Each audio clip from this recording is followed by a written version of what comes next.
It all started one quiet night when I decided to go all out with Mom, lost in one of her endless phone calls upstairs. The house felt like it belonged to just us. I hopped onto Dad's lap in the living room, whispering silly secrets in his ear.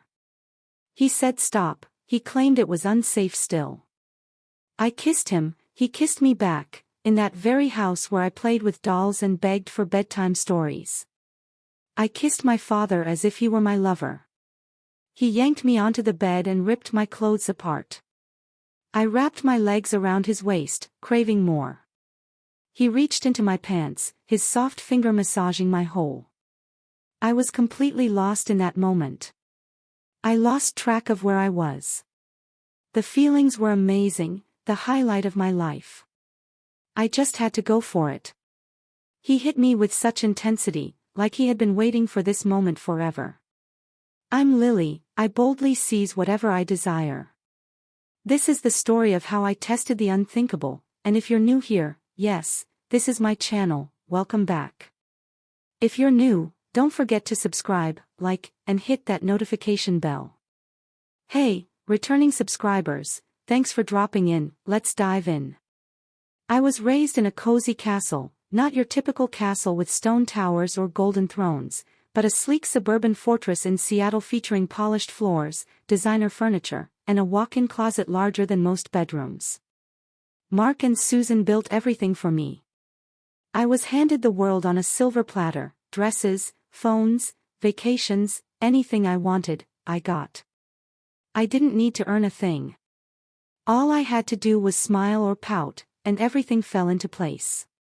Maybe that's where it started, the idea that I could have anyone, even him, possibly excessive. School was no different. Teachers boosted my grades beyond what I earned, the boys idolized me, the girls were jealous of me. I knew how to command a room, shifting the atmosphere with just a whisper or a touch. I had no shame about it.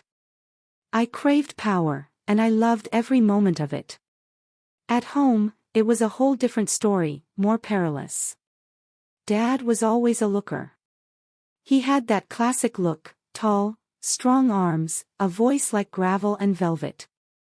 He thrived in finance, returning home radiating success. As a kid, he'd spin me around and call me his girl. I would laugh and dissolve in his embrace.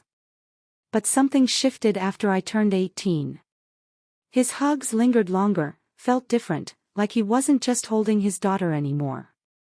I spotted things, his gaze held steady as I strolled into the kitchen wearing nothing but a shirt, his hands lingered just a moment too long on my shoulder.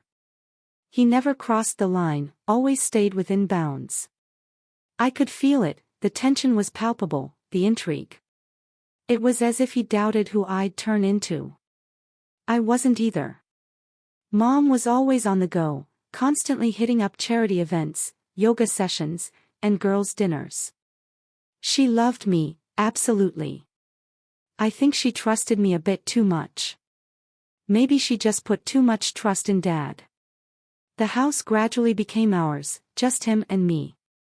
Maybe I imagined it at first, maybe not, but it began as a tiny spark. I'd strut around in snug shorts, bend too far while picking something up, ask him if he thinks I look stunning in my new dress. Initially, he'd just laugh, shake his head, and act like I was being ridiculous. I caught the flicker in his eyes. I brushed past him in the hallway, and his breath hitched. That's when it hit me, he was on the same wavelength. The line we were never meant to cross, it was already a blur. One evening, I strolled into the living room, clad only in his button-down shirt. He lounged on the couch, engrossed in a book. I played it cool, like it was nothing, snagged a soda from the fridge, and plopped down next to him. His body stiffened, he avoided my gaze. "What's up?" I curled my legs under me. "You should put something on, Lily," he said. "Why?" I tilted my head, feigning innocence. "I've rocked a swimsuit before, that's unique." I leaned in, really, no response. Stood up and bolted out of the room. That was a tempting one. I waited for Mom to head out to her weekend spa retreat. The second time, everything was set: wine, music, dim lights. I invited Dad to catch a movie with me. I said I miss our time together. He sat next to me, tense and cautious. I laughed way too loud. I brushed his knee as I leaned in to refill his glass. Midway through the movie, I leaned on his shoulder, feeling his body hum like a live wire beneath my cheek. "You're drunk," he whispered. "No, prime lit, feeling great."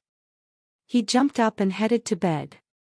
Another setback, but he was breaking down. Bold move on the third attempt, Sunday morning vibes. Mom was at church. I figured Dad would be in the den, lost in a book. I strolled in, clad only in lace underwear and a tank top so sheer it was practically see-through. I grasped his coffee mug tightly and leaned in to pass it to him. "Morning," I chimed cheerfully. He glanced up and stopped dead in his tracks. His gaze slid down my body, landing on my thighs. He closed his eyes and turned away. "Get dressed, now." "Why not?" I joked. "Are you not impressed by what you see?"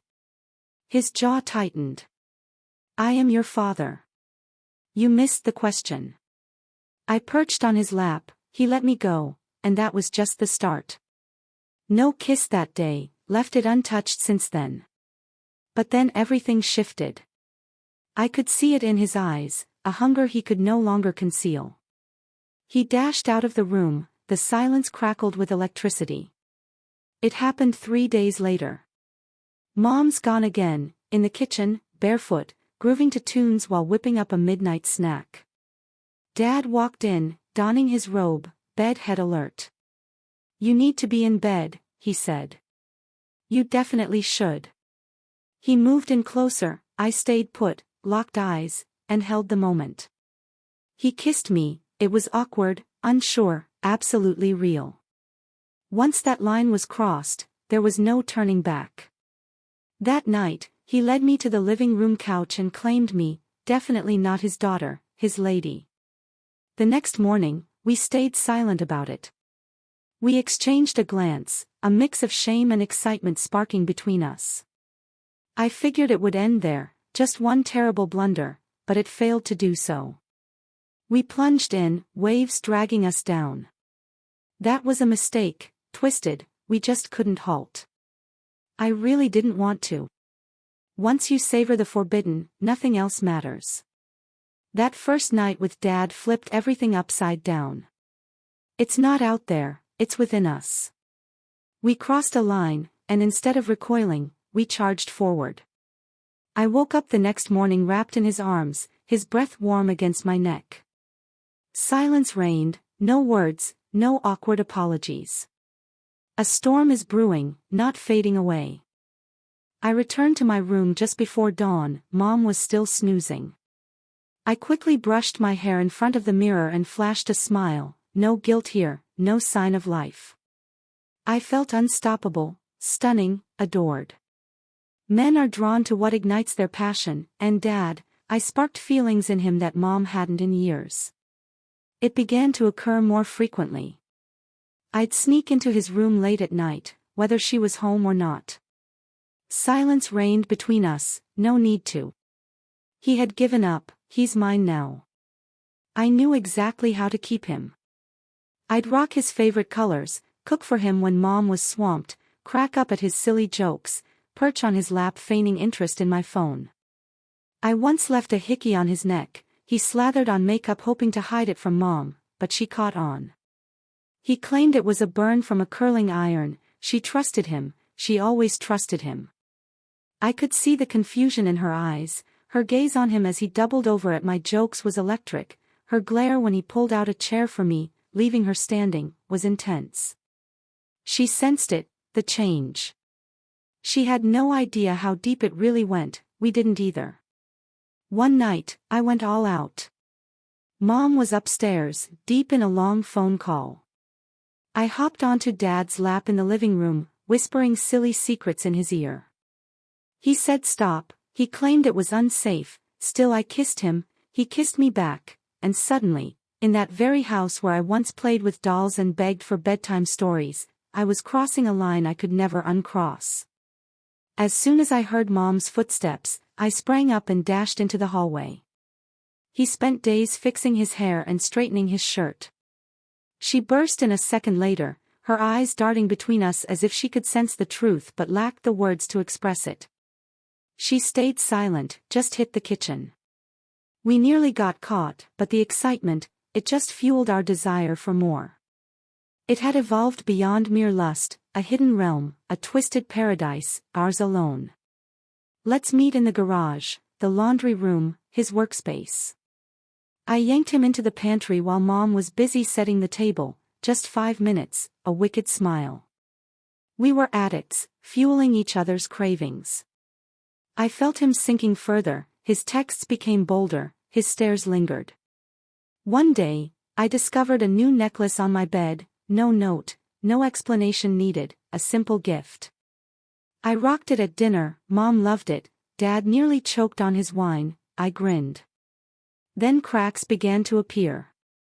He fired off questions, he lay in bed staring at the ceiling after their night together. "What's the plan?" he inquired. I just shrugged, having a blast together. "This isn't right, Lily, just stop." He just couldn't. Sometimes he'd gaze at me, a deep ache in his eyes as if he regretted ever giving in. I knew better, that ache, not guilt, it was pure hunger. He was all in, he craved me like a fix. What about me? I was riding the wave of control. We let our guard down, messy. I slipped on his shirt for breakfast, and Mom's gaze locked onto me for a whole minute. "It came from the laundry basket," I said. She was silent, but I could see her mind racing. She began keeping a closer eye on us, no more frequent outings, cancelled her yoga classes, weekend retreat cancelled. Her eyes tracked us as if we were strangers donning her family's faces. Next, the mistake happened. Sunday had arrived, Dad and I just returned from the store, cracking up over a silly joke I told in the car. I grabbed his hand instinctively, way too familiar, way too soft. Mom caught it, she paused before responding, she simply observed. She knew, and I knew it. That night, Dad burst into my room, he stayed fully dressed, he never laid a finger on me. He sat on the edge of my bed, face ashen. "She's beginning to have her doubts," he said. I kept silent, this can't last indefinitely. I shut up, feeling scared. "Yes," he whispered. I leaned in, my fingers grazing his knee, chose a side. He glanced my way, the silence between us thickened, his face reflected the struggle between who he once was and who I had made him. But he stayed in my room that night, that's when I realized he had made his decision. Mom might have sensed the storm brewing, she might have caught the signs, picked up the whispers, sensed the betrayal in the air, but it was too late. We were done hiding, we were immersed in it. The silence after Mom left hit me like a freight train. Silence reigns above, no voice calls from the kitchen, no clink of her wine glass post-dinner silence. We were left alone to face the truth. Dad went silent for days, he hardly touched his food, he glided through the house like a phantom, it was as if the walls were strangers to him now. I did it, I felt liberated. When she left, I thought it proved I was right, that I had won, but the silence she left behind, it felt heavier than I expected. I took what I wanted, no one was left to hold me back. I was always the heart of this house, I was the queen, now ruling a shattered kingdom quickly loses its thrill. In the first week, I focused on getting him back into our groove. I'd rock his favorite perfume, widen my robe just a bit more as I walked by, I brushed my hand against his shoulder. He hardly glanced my way, he'd sit in the living room for hours, fixated on old family photos, as if they might spring to life and guide him. Why the long face? One night, I leaned in, wearing just a tank top and lace panties, and asked him. "She's gone, isn't that exactly what you wanted?" No response. I pressed on, "She never knew you, not the way I do." He finally faced me, his eyes were empty. That's the issue. For the first time, I was at a loss for words. I shattered my wife, he declared. I lost control, you kept going, and I let you, you were unstoppable. No, he said softly, I really should have. A crack formed within me, regretting it now. I let out a sharp hiss, she's gone, and I'm still here. He averted his gaze. I approached him, took his face in my hands. This, Dad, was your choice, you picked me. I was weak, he whispered. You loved it. His hands clamped around my wrists, not tough, just steady. This isn't love, he declared, it never was. I locked eyes with him, so what was it? He broke free, I'm lost. The next morning, a suitcase awaited me by the door, him, full to the brim, set. I freaked out, where to next? I stood in the doorway, heart racing, wearing his sweatshirt. I'm getting help, he said. I've been chatting with a counselor, I'm diving into a retreat, time to level up. What's in it for me? He gazed at me, a sadness in his eyes that was new and striking. Lily, you need help too, beyond what I can offer, perhaps more than anyone else can. Rage surged beneath my skin, you're really just walking away after it all. I've already lost my wife, he said, I can't lose myself either. And just like that, he was gone. The door slammed shut, leaving me alone, completely isolated, absolutely not Mom, absolutely not Dad, a house brimming with echoes and secrets, untouched and unspoken. Time flew by, then weeks fly by. I called him, no response. I reached out to Mom, zero, zip, nada. The house chilled, dust piled up in the corners, no more perfume for me, gave up on brushing my hair. Some mornings, I barely left my bed. I believed I could take it on, I didn't need them, I sure did.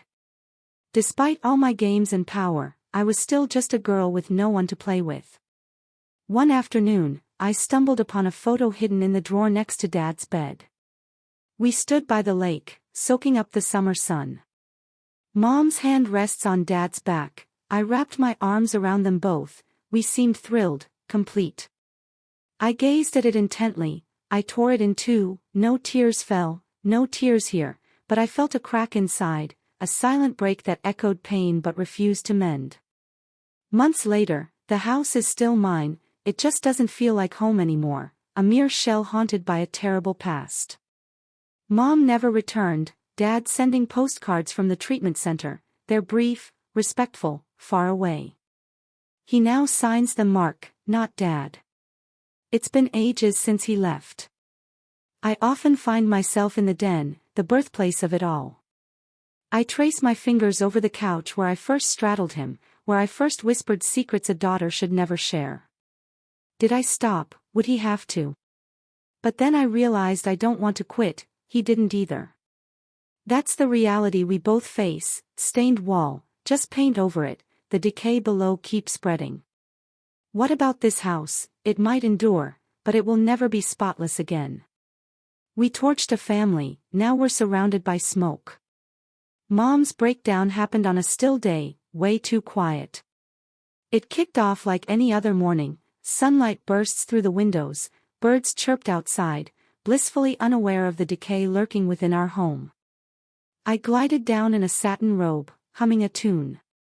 Dad was already in the kitchen, brewing coffee. He glanced up as I walked in, eyes darting over me with that familiar look, guilt and desire collide, but something was definitely off. Mom was missing from her usual chair, her coffee cup remained empty, the air is devoid of her perfume. I never asked, I couldn't care less, the house felt like it was already mine. Good morning, I whispered as I brushed past Dad, fingers gliding over his back. He took his time to respond next. Lily, this needs to end now. I pause, blink, and turn to him, why not? She heard, he said in a low voice, or she's nearly there, I can sense it. I chuckled quietly, all right, she's not strong, she's not taking any action. He looked at me as if I were a complete stranger, absolutely chilling, yet here we are. He stayed put as I leaned in for a soft kiss, yet he kissed me back. That was it, he always kissed me right back. Little did I know, Mom had been awake for hours, just upstairs. I had no idea she overheard us last night. The floorboards creaked softly outside her door, muffled whispers reached my ears, those giggles, a silence that roared betrayal. For weeks, she had spotted the signs, but now she was aware. She stayed up until noon, her face was ghostly white, it felt like all the color had vanished. She avoided my gaze, she plopped down on the couch, she folded her hands in her lap. I stood in the doorway, cool and collected, self-assured. "Hey, Mom, everything good?" "Take a seat," she whispered. I shot a quick look at Dad. He stood frozen, trapped behind her, coffee mug quivering in his hand. "Here comes Lily." I strode into the room and took a seat across from her, crossed legs, the robe slipped off my shoulder a bit. She held her gaze steady. I craved the truth, she gazed right through me, everything. I wasn't pretending to misunderstand which truth, I mentioned it just to see how things would go. Her lips formed a tight line. "Stop pretending you don't know, you think I haven't noticed your gaze on him, his gaze is electric, I've noticed the stains on your sheets, fragrance lingers in my bed, I'm no fool." Dad moved in. "Susan, silence," she snapped, her voice shaking, her eyes shot back to mine. "What's up, Lily, are you in bed with your dad?"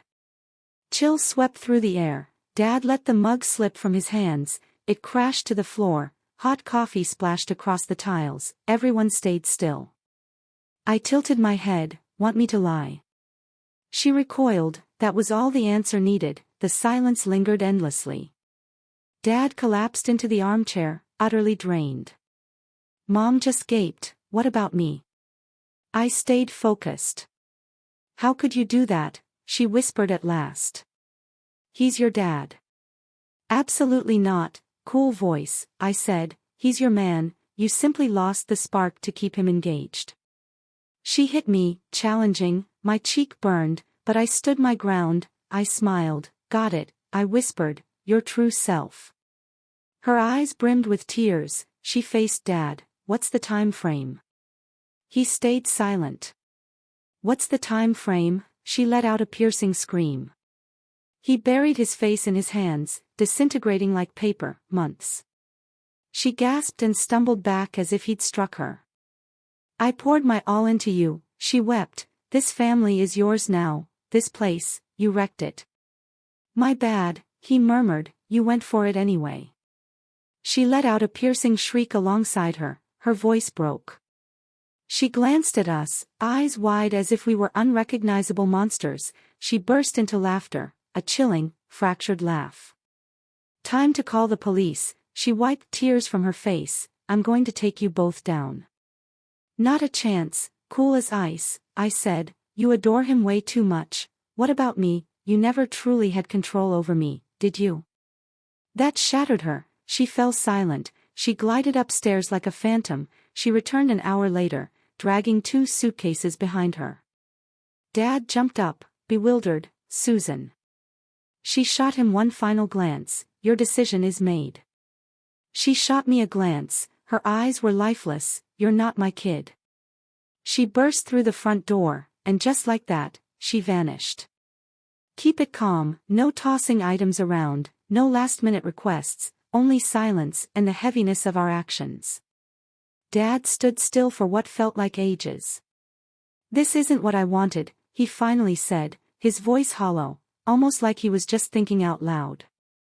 "But neither of us had stopped it when we still could." "But you didn't halt it either," I murmured. He glanced my way, and I caught it, missed chances, disgrace, something breaking deep within, yet he still didn't ask me to go, he still didn't declare it was over. We had obliterated her, and we stood strong. Ever found yourself in a situation like this? I get it, your mind's racing with possibilities. What action did you take? Subscribe, like, and smash that notification bell for more exciting stories like this.